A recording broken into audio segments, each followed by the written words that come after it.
वर्तमान के बिहार राज्य का भागलपुर जिला ही प्राचीन अंग देश कहलाता था।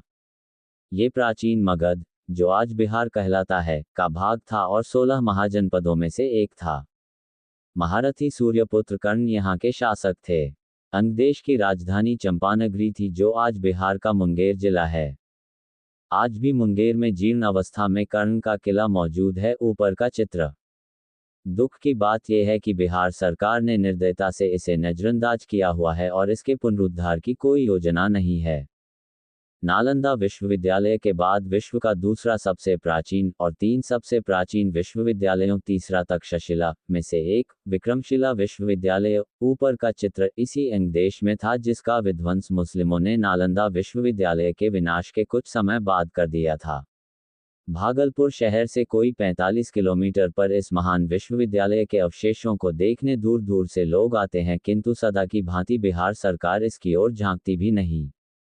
यही नहीं, प्राचीन समुद्र मंथन जिस पर्वत से हुआ था वो मंदराचल भी इसी अंगदेश में है। भागलपुर शहर से 30 किलोमीटर दूर बौंसी नामक स्थान पर यह पर्वत है, जिसे आज मंदार हिल्स ऊपर का चित्र के नाम से जानते हैं। बौंसी नामक वो स्थान भी दरअसल वासुकी का अपभ्रंश है, जिससे समुद्र मंथन किया गया था। आज भी इस पर्वत पर नागराज वासुकी के रगड़ के निशान हैं।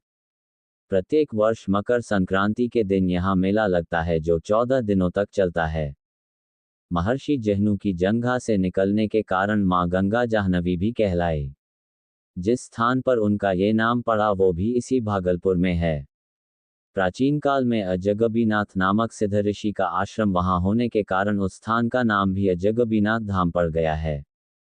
इसके अतिरिक्त 12 ज्योतिर्लिंगों में से एक बाबा बैद्यनाथ को चढ़ाने के लिए श्रद्धालु जिस सुल्तानगंज से जल उठाते हैं वो भी भागलपुर जिले में ही है। ऊपर का चित्र।